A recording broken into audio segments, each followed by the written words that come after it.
പെട്ടെന്ന് കേട്ട ബെൽ സൗണ്ടിൽ രണ്ടു പേർക്കും എന്തു പറയണമെന്ന് തന്നെ അറിയാത്ത അവസ്ഥ. ഞാൻ ഞാൻ പോയി നോക്കിയിട്ട് വരാം, റാം വെപ്രാളത്തിൽ പറഞ്ഞു. അഞ്ജലി ഒരു ശീല പോലെ നിന്നും. അവൻ പോയപ്പോൾ അവൾ കണ്ണടിയുടെ മുന്നിൽ പോയി നിന്ന് നോക്കി. ശരിക്കും ഇയാൾ എന്തിനാ എന്നെ തിരിച്ച് ചുംബിച്ചത്? ഇയാൾ എന്നെ മുറുകി പിടിച്ചിരുന്നു. അതിൻ്റെ അർത്ഥം അയാളുടെ ഉള്ളിൽ ഞാനില്ലേ? ഇഷ്ടമില്ലെങ്കിൽ ശരിക്കും എനിക്കിട്ട് ഒരു തല്ല് കയറ്റേണ്ട കാര്യമാണ്. മനസ്സിൽ ചിന്തകളിൽ ഒരുപാട് കൂടി. റാം മുറിയിലേക്ക് വന്നു. അത് സെക്യൂരിറ്റി ആയിരുന്നു. റാം പറഞ്ഞു, നീ റെഡിയായിക്കോ, പോവാം. ഇത്രയും പറഞ്ഞിട്ട് അവൻ വേഗം മുറിയിൽ നിന്നും പോയി. അഞ്ജലി അവനെ നോക്കി നിന്നു. എന്തോ ഒരു പതർച്ച ഉള്ളിലുണ്ടെങ്കിലും പുറത്ത് കാണിക്കുന്നില്ല. ചോദിക്കണം, ചോദിച്ച മറുപടി വാങ്ങിക്കണം. മനസ്സിൽ ഉറപ്പിച്ചുകൊണ്ട് തന്നെ അഞ്ജലി അവൻ്റെ കൂടെ പുറത്തേക്ക് ഇറങ്ങി. അമ്മയോട് യാത്ര പറഞ്ഞ് രണ്ടുപേരും ഒരുമിച്ചിറങ്ങി. കാർ നീങ്ങുന്നു. പക്ഷെ റാം മനസ്സ് അവിടെയല്ലെന്ന് മനസ്സിലായി. അസ്വസ്ഥമായി അവൻ സ്റ്റിയറിംഗിൽ തിരിക്കുന്നുണ്ട്. പെട്ടെന്നാണ് അടുത്തുള്ള ഒരു മരത്തിൻ്റെ ചുവട്ടിൽ അവൻ നിർത്തിയത്. ലോക്ക് അഞ്ജലി, നിൻ്റെ മനസ്സിലിപ്പോൾ എന്താണെന്ന് എനിക്കറിയാം. അതറിയാതെ പറ്റിപ്പോയതാണ്. പിന്നെ നിൻ്റെ പ്രപ്പോസൽ, അതിനുള്ള മറുപടി ഇപ്പോൾ തന്നെ തരാം. എനിക്ക് താല്പര്യമില്ല. ഞാൻ നിന്നെ ഒരു ഫ്രണ്ടായിട്ടേ കണ്ടിട്ടുള്ളൂ. എൻ്റെ ലൈഫിൽ ഒരു പ്രണയം ഇമ്പോസിബിളാണ്. എനിക്ക് എൻ്റെ അമ്മയുടെ കൂടെയുള്ള ഈ ലൈഫാണ് ഇഷ്ടം. അതിൻ്റെ ഇടയിൽ ഒരു തേർഡ് പേഴ്സൺ വേണ്ട. അവനത് കുറച്ച് ഗാംഭീര്യം കൂട്ടിയാണ് പറഞ്ഞത്. കഴിഞ്ഞോ നിങ്ങളെ പ്രസംഗം? എനിക്ക് നിങ്ങളെ അത്രയ്ക്ക് ഇഷ്ടമായതുകൊണ്ട് മാത്രമാണ് ഇഷ്ടമാണെന്ന് പറഞ്ഞത്. പിന്നെ ഉമ്മ വെച്ചത് എൻ്റെയാണെന്ന് തോന്നിയത് കൊണ്ടാണ്. അങ്ങനെ ചെയ്തില്ലെങ്കിൽ എനിക്ക് ശ്വാസം മുട്ടി പോകുന്നത് പോലെ അഞ്ജലി കരഞ്ഞുകൊണ്ട് പറഞ്ഞു. നീ എത്ര കരഞ്ഞിട്ടും കാര്യമില്ല അഞ്ജലി. നീ എന്നോട് ചെയ്ത് തെറ്റ് തന്നെയാണ്. എൻ്റെ സമ്മതമില്ലാതെ എന്നെ നീ കിസ് ചെയ്യാൻ പാടുണ്ടോ? പിന്നെ എനിക്ക് കൂടി പ്രണയം എന്ന ഫീലിംഗ് തോന്നണം, അല്ലാതെ നിൻ്റെ ഫീലിങ്സ് മാത്രം പറയരുത്, റാം ദേഷ്യത്തിൽ പറഞ്ഞു. എന്തുകൊണ്ട് എന്നെ ഇഷ്ടമില്ല? എനിക്ക് സൗന്ദര്യമില്ലാത്തത് കൊണ്ടാണോ? ഞാൻ പണമില്ലാത്ത പെണ്ണായതുകൊണ്ടാണോ? അഞ്ജലി റാമിൻ്റെ ഷർട്ടിൽ പിടിച്ചു വലിച്ചു ചോദിച്ചു. എനിക്ക് നിന്നോട് ഫീലിങ്സ് തോന്നിയിട്ടില്ല. ഞാൻ അങ്ങനെ നിന്നെ ചിന്തിച്ചിട്ടില്ല. അല്ലാതെ നിനക്ക് കുറവുണ്ടെന്ന് ഞാൻ പറഞ്ഞില്ല, അവളുടെ കൈ വിടുവിച്ചുകൊണ്ട് പറഞ്ഞു. അപ്പോൾ എന്തിനാ എന്നെ കിസ് ചെയ്തത്? എന്തിനെന്നെ ഇറക്കി പിടിച്ചു നെഞ്ചോട് ചേർത്ത് നിർത്തിയേ? ഞാൻ പ്രതീക്ഷിച്ചു പോയി എന്നെയും ഇഷ്ടമാണെന്ന്. ഇല്ലെന്ന് മാത്രം പറയല്ലേ പ്ലീസ്. അവൻ്റെ ഷർട്ടിലേക്ക് വീണ്ടും വലിച്ചുകൊണ്ടാണ് അഞ്ജലി പറഞ്ഞത്. അവളുടെ ചോദ്യത്തിൽ അവനും ശരിക്കും ദേഷ്യം ഉച്ചസ്ഥായിലെത്തിയിരുന്നു. ഞാൻ ഉമ്മ വെച്ചിട്ടുണ്ടെങ്കിൽ അത് അപ്പോഴത്തെ സാഹചര്യം അങ്ങനെയായിരുന്നു. ഞാനും ഒരു പുരുഷനാണ്. ഒരു പെണ്ണ് അങ്ങനെ അടുത്ത് വന്ന് ഇടപഴകിയപ്പോൾ അറിയാതെ പറ്റിപ്പോയി, അത്ര തന്നെ, റാം മറുപടി പറഞ്ഞു. പക്ഷെ ആ മറുപടിയിൽ അവൻ തൃപ്തനല്ലായിരുന്നു. അപ്പോൾ എനിക്ക് പകരം ഏത് പെൺകുട്ടിയാണെങ്കിലും റാം തിരിച്ച് ചുംബിക്കും, ഞാനായതുകൊണ്ടല്ല, അഞ്ജലി കണ്ണുകൾ ഉയർത്തി ചോദിച്ചു. റാമിൻ്റെ ബുദ്ധി അതേന്ന് മറുപടി മനസ്സിൽ പറയുമ്പോൾ ഹൃദയം അവനോട് പറഞ്ഞു, ഇവളായതുകൊണ്ട് മാത്രമാണ് ഇന്ന് നീ ചുംബിച്ചത്. നിന്നിലെ പുരുഷനെ ഉണർത്താൻ കേൾപ്പുള്ളവൾ. റാം കുറച്ചു നേരം മിണ്ടാതെ ഇരുന്നു. മതി റാം, എനിക്ക് വേണ്ട മറുപടി കിട്ടി. ഇനി ഒരിക്കലും ഞാൻ ഈ കാര്യം ചോദിക്കില്ല. നമ്മുടെ ഫ്രണ്ട്ഷിപ്പ് ഇത് കാണാൻ നഷ്ടപ്പെടുന്നത് എനിക്കിഷ്ടമില്ല. എനിക്കിവിടെ റാം മാത്രമേ ഉള്ളൂ. ഈ സ്നേഹം ഒരിക്കലും പിടിച്ചു വാങ്ങാൻ പറ്റില്ല. ഞാൻ എൻ്റെ അവസ്ഥ പോലും ചിന്തിക്കാതെയാണ് റാമിനോട് അങ്ങനെ പറഞ്ഞത്. സോറി. അഞ്ജലി കണ്ണുകൾ തുടച്ചുകൊണ്ട് അവനെ നോക്കി പറഞ്ഞു. അഞ്ജലി, ഞാൻ പറഞ്ഞത്, റാം പറയാൻ തുടങ്ങിയതും അഞ്ജലി കൈകാട്ടി മതിയെന്ന് പറഞ്ഞു. പോവാം, നാളെ പഴയ അഞ്ജലിയായിട്ട് തന്നെ ഞാൻ വരും. അവൾ ഷാൾ കൊണ്ട് മുഖം തുടച്ചു. റാം ഒന്നും മിണ്ടാതെ വണ്ടിയെടുത്ത് മുന്നോട്ട് നീങ്ങി. അവളെ തിരിച്ചവൻ ഹോസ്റ്റലിൽ മുന്നിൽ ഇറക്കി. പുഞ്ചിരി അഭിനയിച്ചുകൊണ്ട് ബൈ പറഞ്ഞു പോകുന്ന അവളെ അവൻ നോക്കി നിന്നും. അന്നത്തെ രാത്രി രണ്ടുപേർക്കും ഉറക്കം കിട്ടിയില്ല. അഞ്ജലി ഇനി ഒരിക്കലും തൻ്റെ പ്രണയം പറഞ്ഞ് അവനെ ശല്യപ്പെടുത്തില്ല എന്നുറപ്പിച്ചു. രാവിലെ മെട്രോയിൽ ഇരിക്കുമ്പോൾ അടുത്ത സ്റ്റോപ്പിൽ അഞ്ജലി കയറാൻ അവൻ കാത്തു നിന്നു. പതിവിലും ഇന്ന് അവളെ കാണാൻ എന്തോ ഉത്സാഹം. അവൾക്ക് തന്നോട് ദേഷ്യമുണ്ടോ? അങ്ങനെ ഒരുപാട് ചോദ്യങ്ങൾ മനസ്സിൽ കയറിക്കൂടി. പ്രതീക്ഷിച്ചതുപോലെ അഞ്ജലി അടുത്ത സ്റ്റോപ്പിൽ നിന്നും കയറി. അവനോട് പുഞ്ചിരി തോകി അവൻ്റെ അടുത്ത് തന്നെ വന്നിരുന്നു. ഏയ്, എന്താ നോക്കുന്നേ? അഞ്ജലി ചോദിച്ചു. ഏയ് ഒന്നുമില്ല, റാം പറഞ്ഞു. ഇത് നോക്ക്, ഞാൻ മിത്രയിൽ ഓർഡർ ചെയ്ത ചുരിദാറാണ്. രസമുണ്ടോ? അഞ്ജലി അവന് ഫോൺ കാണിച്ചു കൊടുത്തു ചോദിച്ചു. പിന്നെ അവൾ അവനോട് ചേർന്നിരുന്നു കൊണ്ട് ചുരിദാറിൻ്റെ ഭംഗിയും ഇത് ചുരിദാറിട്ട സിനിമ നടിയും തുടങ്ങി നിർത്താതെ സംസാരിക്കാൻ തുടങ്ങി. അവളുടെ സംസാരം കേട്ട് അവന് ചിരി വന്നെങ്കിലും അറിയാതെ അവൻ്റെ കണ്ണുകൾ അവളുടെ ബ്രൗൺ ചുണ്ടിലേക്ക് നീങ്ങി. ചെറിയൊരു ലിപ് ബാം ഇട്ട ഗ്ലോ ഉണ്ട്. അതിൽ താഴത്തെ ചുണ്ടിൽ തോൽ പൊളിഞ്ഞു കിടക്കുന്നു. ഇത് താൻ നില ചെയ്തതിൻ്റെ എഫക്റ്റാണോ? അവൻ എന്നുകൂടി അങ്ങോട്ടേക്ക് നോക്കി. വീണ്ടും അവളെ ചുംബിക്കാൻ തോന്നുന്ന ഒരു ഫീൽ. വേറെ ഏതോ ലോകത്ത് നിന്ന് പോലെ സംസാരിക്കുന്ന അവളുടെ ഉണ്ടക്കണ്ണിനോടും ചുണ്ടിനോടും എന്തൊരു ആകർഷണം തോന്നി. അവൾ ചേർന്നിരിക്കുന്ന സമയം തന്നെ തന്നിൽ മറ്റെന്തോ വികാരം വരുന്ന പോലെ. ഇന്നലെ അവളെ ഇടുപ്പിൽ പിടിച്ച് ചേർത്ത് നിർത്തി ചുംബിച്ചത് ആലോചിച്ചപ്പോൾ അവൻ അറിയാതെ ചിരിച്ചു പോയി. ഞാൻ പറഞ്ഞൊന്നും കേട്ടില്ലേ? അഞ്ജലി പരിഭവം പറഞ്ഞു. നീ സൊല്ലതൊന്നുമേ എനിക്ക് പൊരിയില്ലേ, അവൻ അവളോട് കണ്ണു ചിമ്മിക്കൊണ്ട് പറഞ്ഞു. അപ്പോൾ ഇത്ര നേരമെല്ലാം മനസ്സിലായി എന്ന് തലയാട്ടിയതോ? കൊള്ളാം, ബെസ്റ്റ് ആളോടാണ് സംസാരിക്കുന്നത്. ആവശ്യമുള്ളത് മനസ്സിലാക്കില്ല, ഇല്ലാത്തത് മനസ്സിലാകും. ഞാൻ പോവാ, എൻ്റെ സ്റ്റോപ്പ് എത്തി. അഞ്ജലി ദേഷ്യത്തിൽ തുള്ളിച്ചാടി ഇറങ്ങി. അവനും അവളുടെ പിന്നാലെ തന്നെ ഇറങ്ങി. അഞ്ജലി ഷോപ്പിൽ പഞ്ചിങ് ചെയ്ത് കയറിയപ്പോൾ തന്നെ കണ്ടു തന്നെ നേരെ നോക്കി ചിരിക്കുന്ന ജയൻ. അവളൊരു പുഞ്ചിരി കഷ്ടപ്പെട്ട് കൊടുത്തുള്ളിലേക്ക് കയറി. തിരക്കുള്ള ദിവസമായിരുന്നു. എക്സ്ട്രാ ലോഡ് ഗോഡൗണിലുള്ളത് കൊണ്ട് തന്നെ ചില പുതിയ കളക്ഷൻസ് അവിടെ നിന്നും എടുത്തു വരാൻ സെയിൽസ് മാനേജർ പറഞ്ഞപ്പോൾ അഞ്ജലി മടിക്കൂടാതെ തന്നെ പോയി. ഓരോ സെക്ഷനായി ഡ്രസ്സ് തിരയുമ്പോഴാണ് പിന്നീടോടെ അവളെ ജയൻ പുണർന്നത്. അഞ്ജലി പേടിച്ച് ഒച്ച വയ്ക്കാൻ തുടങ്ങിയപ്പോൾ അവനുള്ള വാ പൊത്തിപ്പിടിച്ചു. ഒച്ച വയ്ക്കേണ്ട പൊന്നെ, ഇവിടെ ഞാനും നീ മാത്രമേ ഉള്ളൂ. നിന്റെ കഷ്ടപ്പാടെല്ലാം ചേട്ടനറിയാം. നീ മനസ്സ് വിചാരിച്ച് എന്നെ ഒന്ന് സഹകരിച്ചാൽ ഞാൻ നിന്നെ പൊന്നുപോലെ നോക്കാം. ജയൻ അവളെ തലയിൽ പതുക്കെ തലോടി പറഞ്ഞു. അഞ്ജലി പേടിച്ച് കരഞ്ഞു തുടങ്ങിയിരുന്നു. ഞാൻ അങ്ങനെയുള്ള പെണ്ണല്ല സാർ. എനിക്ക് ഇവിടെയുള്ള ജോലി മതി, വേറെ ഒന്നും വേണ്ട. അഞ്ജലി കരഞ്ഞുകൊണ്ട് പറഞ്ഞു. ഇതൊക്കെ തന്നെ ആദ്യമേ എല്ലാവരും പറയാം. ഇന്നാ എൻ്റെ കാർഡ്, ഇത് കയ്യിൽ വെച്ചോ. എൻ്റെ നമ്പർ ഉണ്ടതിൽ, നമുക്ക് പിന്നെ തീരുമാനിക്കാമെല്ലാം. അവളുടെ തോൾ തട്ടി പറഞ്ഞുകൊണ്ട് ജയൻ പോയി. അഞ്ജലി മാനസികമായി തളർന്നു. ആദ്യമായിട്ടാണ് ഒരാളിങ്ങനെ പെരുമാറുന്നത്. വീട്ടിൽ വിളിച്ചു പറഞ്ഞാൽ അവർ പേടിക്കും. ആരോട് പറയും?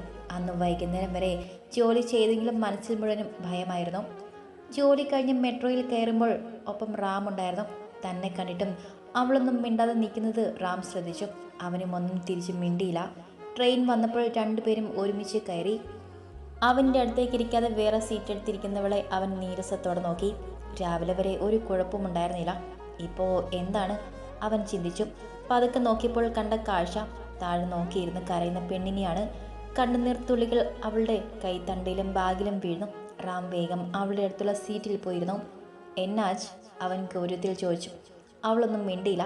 നിന്നോടാണ് ചോദിക്കുന്നത്, അവൻ ഉറക്കെ ചോദിച്ചു. ഇന്ന് കടയിലുള്ള സാർ എന്നോട് അഞ്ജലി കരയാൻ തുടങ്ങി. എന്താ വഴക്ക് പറഞ്ഞോ? റാം ചോദിച്ചു. ഇല്ല, പതുക്കെ പറഞ്ഞു. പിന്നെ? റാം ചോദിച്ചു. അയാൾക്ക് എന്നെ വേണമെന്ന് പറഞ്ഞു. എന്നെ അയാൾ ഇത്രയും പറഞ്ഞ് അഞ്ജലി കരയാൻ തുടങ്ങി. റാമിൻ്റെ മുഖം പെട്ടെന്ന് ദേഷ്യം കൊണ്ട് മുറുകി. എന്തിനെന്ന് പോലും അറിയാതെ അവൻ്റെ കൈകളുടെ മുഷ്ടി ചുരുട്ടി. എനിക്കാരുമില്ല, ഞാൻ നാട്ടിൽ പോയാലോ? ഇവിടെ എനിക്കാരുമില്ല, പേടിയാവുന്നു, അഞ്ജലി അവനെ നോക്കി പറഞ്ഞു. അവനിപ്പോൾ അങ്ങി ഇരിക്കുമോ? റാം ചോദിച്ചു. അവനിപ്പോൾ അവിടെ ഉണ്ടോയെന്ന് റാം ഉറക്കെ ചോദിച്ചു. ഉണ്ട് സാർ, 11 മണിയാകുമ്പോൾ പോവാൻ, അഞ്ജലി പറഞ്ഞു. അപ്പോഴേക്കും അടുത്ത സ്റ്റോപ്പിൽ എത്തിയിരുന്നു. റാം അവളുടെ കൈ വലിച്ച് അടുത്ത സ്റ്റോപ്പിൽ തന്നെ ഇറങ്ങി. ഒന്നും മനസ്സിലാവാതെ പ്രതിമ പോലെ അവളും പിന്നാലെ പോയി. അവൻ്റെ മുഖം ദേഷ്യത്തിൽ മുറുകിയിരിക്കുന്നതും തന്നെ പൊതിഞ്ഞ് പിടിച്ചുകൊണ്ട് നടക്കുന്ന കയ്യിലേക്കും അഞ്ജലി നോക്കി. മെട്രോ എക്സിറ്റ് ചെയ്ത് മുന്നിലുള്ള ഓട്ടോ ചേട്ടനോട് കൈ കാണിച്ചു അവൻ പറഞ്ഞു. പോത്തീസ് ടെക്സ്റ്റൈൽസ് പോങ്ക. അഞ്ജലി അവനെ തന്നെ നോക്കി ഓട്ടോയിൽ കയറിയിരുന്നു. ടെക്സ്റ്റൈൽസ് മുന്നിൽ റാം അഞ്ജലിയുടെ കൈ തണ്ടയിൽ പിടിച്ചുകൊണ്ട് ഉള്ളിലേക്ക് കയറി. വേണ്ട, പ്രശ്നമാക്കണ്ട, അഞ്ജലി പറഞ്ഞു. കത്തുന്ന ഒരു നോട്ടം നൽകിക്കൊണ്ട് അവൻ അവളെ കൂട്ടി വെൽക്കം ചെയ്യാൻ നിൽക്കുന്ന പെൺകുട്ടിയോട് ചോദിച്ചു. MD എങ്കേ? അപ്പോഴേക്കും ജെയിൻ സെയിൽസ് മാനേജർ കൂടെ നടന്ന് മുന്നിൽ പോകുന്നത് അഞ്ജലി കണ്ടിരുന്നു. അവളുടെ കൈ അവൻ്റെ കൈ തണ്ടയിൽ ഒന്ന് അമർത്തി. അവനുടനെ അവനെ നോക്കി. ഇവനാണോ എന്നർത്ഥത്തിലുള്ള ഒരു നോട്ടം അഞ്ജലിക്ക് നൽകി. അഞ്ജലി തലയാട്ടി. റാം നേരെ അവൻ്റെ അടുത്തേക്ക് നടന്നു. സാർ, ഉங்ககிட்ட கொஞ்சம் பேசணும். ജെയിൻ അവനെന്ന് നോക്കിക്കൊണ്ട് പിന്നിൽ സാരി പിടിച്ച് വലിച്ച് പേടിച്ച് നിൽക്കുന്ന അഞ്ജലിയുടെ മേൽ നോട്ടം പായിച്ചു. ഓ, അവളുടെ കൊട്ടേഷനാണോ? അവളുടെ ആരാ? സഹോദരനോ? ഏയ്, അങ്ങനെ അവൻ വഴിയില്ല. അവൾക്ക് എന്തായാലും ഒരു തമിഴൻ സഹോദരനുള്ള അറിവ് എനിക്കില്ല. ഇനി ലവ് ആണോ? ആണെങ്കിൽ തന്നെ മോൻ പേടിക്കണ്ട. അവൾ എനിക്കൊന്ന് ടെസ്റ്റ് ചെയ്ത് നോക്കാൻ മാത്രമാണ്, അല്ലാതെ കൂടെ കൊട്ടിപ്പൊറപ്പിക്കാൻ ഉദ്ദേശമൊന്നുമില്ല. ജെയിൻ പറഞ്ഞ് തീരും മുൻപ് അവൻ്റെ മുഖത്തേക്ക് ആഞ്ഞൊരിടി കൊടുത്തിരുന്നു. ഒരു വശം തന്നെ കോടിപ്പോയതുപോലെ തോന്നി ജെയിന്. ഇനി നിന്റെ കണ്ണ് അവളുടെ മേൽ പതിഞ്ഞാൽ പിന്നെ അവൾ എൻ്റെ പെങ്ങളുമല്ല കാമുകിയുമല്ല, പക്ഷെ എനിക്ക് വേണ്ടപ്പെട്ട പെണ്ണാണ്, എന്നെ വിശ്വസിക്കുന്ന പെണ്ണാണ്. അവൾക്ക് ഞാൻ മാത്രമേ ഉള്ളൂ ഈ നാട്ടിൽ. ഇനി അവൾ ഇവിടെ ജോലിയും ചെയ്യില്ല, താൻ അവളെ ശല്യപ്പെടുത്തുകയും ചെയ്യില്ല. അവൻ ഉറക്കെ പറയുന്നതും അവിടെയുള്ള ആളുകൾ മുഴുവനും കേട്ട ചളിപ്പിൽ ജെയിൻ തല താഴ്ത്തി. അഞ്ജലി അവൻ തന്നെ നോക്കി നിന്നു. തനിക്ക് വേണ്ടി ഒരാളിതാ സംസാരിക്കാൻ. അവളുടെ ഹൃദയത്തിൽ വീണ്ടും പ്രണയം പൊട്ടിമുളച്ചു. അവൻ നേരെ അവളുടെ അടുത്തേക്ക് വന്ന് കഴുത്തിലെ ഷോപ്പിൻ്റെ ID കാർഡ് ഊരിയെടുത്ത് ചുരുട്ടിക്കൂട്ടി എല്ലാവരുടെയും മുന്നിൽ വെച്ച് എറിഞ്ഞുകൊണ്ട് നടന്നു. ആൾക്കൂട്ടത്തിൻ്റെ തിരക്കിൽ കൺമണിയും ഉണ്ടായിരുന്നു. ചിരിച്ചുകൊണ്ട് സൂപ്പർന്ന് ആക്ഷൻ ഇട്ടു അവൾ.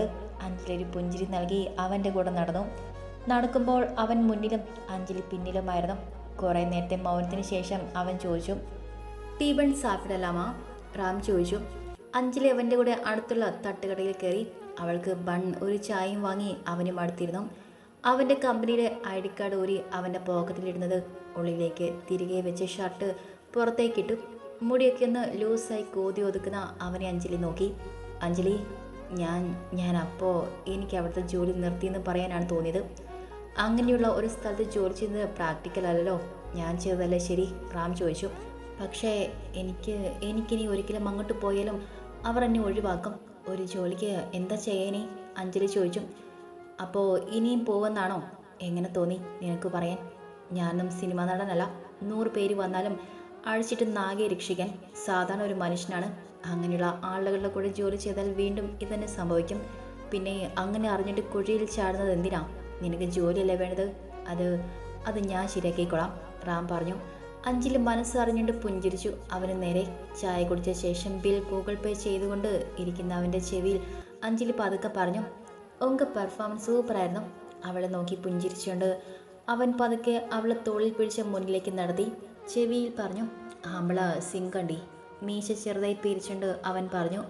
ചെറിയൊരു ചിരി അഞ്ജലിയുടെ ചുണ്ടിൽ വന്നത് അവൻ കാണാതെ ഒളിപ്പിച്ചുകൊണ്ട് ഫുട്പാത്തിലൂടെ 2 പേരും നടന്നു. ഓ പിന്നെ ഒരു സിംഗം. ഞാനൊരു വിജയ് സ്റ്റൈൽ ഫാൻ സീനൊക്കെ പ്രതീക്ഷിച്ചു. ഇതിപ്പോൾ ഞാൻ ഒറ്റയ്ക്കൊരു അടി കൊടുത്താൽ മതി, അത്രയേ ഉള്ളൂ അയാൾ. അവനെ നോക്കി പുച്ഛിച്ചുകൊണ്ട് അഞ്ജലി പറഞ്ഞു. അവൻ അവളെ ഒന്ന് നോക്കി പുച്ഛിച്ചു. നീ ഇപ്പോഴും തമിഴ് ഫിലിം ലോകത്താണ്.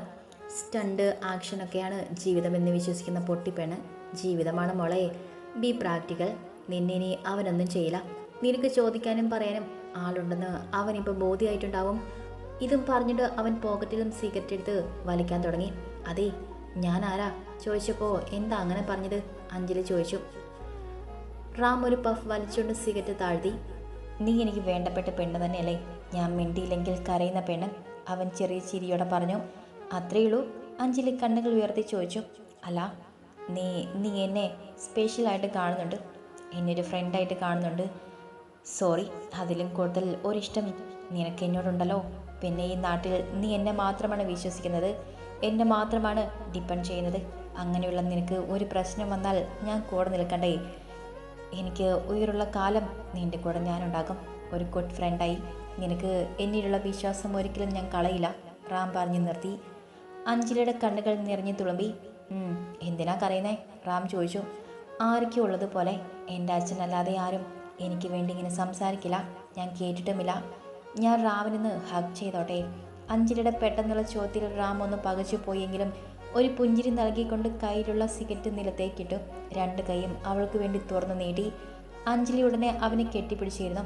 അവൻ്റെ വിയർപ്പും പെർഫ്യൂമും ചേർന്ന നെഞ്ചിൽ നിന്നും വരുന്ന മണം മൂക്കുകൊണ്ട് വലിച്ചെടുത്തു. അവൻ പതിയെ അവളുടെ തലമുടിയിൽ തഴുകി വാത്സല്യത്തോടെ സ്നേഹത്തോടെ. പാറി പറന്ന് കിടക്കുന്ന ചെമ്മൻ ചുരുണ്ട മുടിയെ റാം ആദ്യമായി കോതി ഒതുക്കി.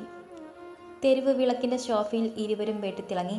ഇരുഹൃദയങ്ങളിൽ പ്രണയം ഒഴുകി നടന്നു. ഒരു ഹൃദയം പ്രണയം പൂർണ്ണമായി മനസ്സിലാക്കി, ഒരു ഹൃദയം സങ്കോചം നിറഞ്ഞ അവസ്ഥയിലും. അഞ്ജു, മതി, പോവാം, അവൻ പതുക്കെ തോളിൽ തട്ടി. അഞ്ജലി പതുക്കെ അവനിൽ നിന്നും പിന്മാറി. വിളക്കിൻ്റെ വെളിച്ചത്തിൽ അവളുടെ മുഖത്ത് എന്തോ ഒരു തെളിച്ചം പോലെ. നിന്നെ ഞാൻ ബസ് കയറ്റിവിടാം, പിന്നെ നിന്റെ ജോലി ഞാൻ അന്വേഷിക്കാം. കുറച്ച് ദിവസം നീ റെസ്റ്റ് എടുക്കാമെന്ന് കരുതിയാൽ മതി. പിന്നെ നിന്റെ ഫോൺ താ, റാം പറഞ്ഞു. അഞ്ജലി ഫോൺ അവന് നൽകി. റാം അവളുടെ ഫോണിൽ നിന്നും അവൻ്റെ ഫോണിൽ ഒരു മിസ് കോൾ നൽകി. എന്നിട്ട് റാം എന്ന് അവളുടെ ഫോണിൽ സേവ് ചെയ്തു. മുന്നിലൂടെ പോയ ഓട്ടോ അവൻ കൈ നീട്ടി വിളിച്ചു. അഞ്ജലി അതിലേക്ക് കയറ്റി. നിന്റെ ഹോസ്റ്റൽ മുന്നിൽ ഇറങ്ങിക്കോ, പൈസ ലാഭം നോക്കണ്ട ഇന്ന്. ഇവന് പൈസ ഞാൻ കൊടുത്തിട്ടുണ്ട്, എത്തിയ ശേഷം എനിക്ക് മെസ്സേജ് അയക്കാൻ മറക്കരുത്, റാം പറഞ്ഞു. അഞ്ജലി എല്ലാം കേട്ടുന്ന രീതിയിൽ തലയാട്ടി. നിഷ്കളങ്കമായി അവനോട് കൈ നീട്ടി ടാറ്റ പറഞ്ഞു പോകുന്ന പെണ്ണിനെ അവൻ നോക്കി നിന്നു. കയ്യിലുള്ള അവളുടെ നമ്പർ അവൻ ഫോണിൽ ബൺ കിളന്ന് സേവ് ചെയ്തു. അഞ്ജലി ഓർക്കുമ്പോൾ ബൺ കഴിക്കുന്ന അവളെയാണ് ഓർമ്മ വരുന്നത്, ഒപ്പം ഉണ്ട കവിളുകളും.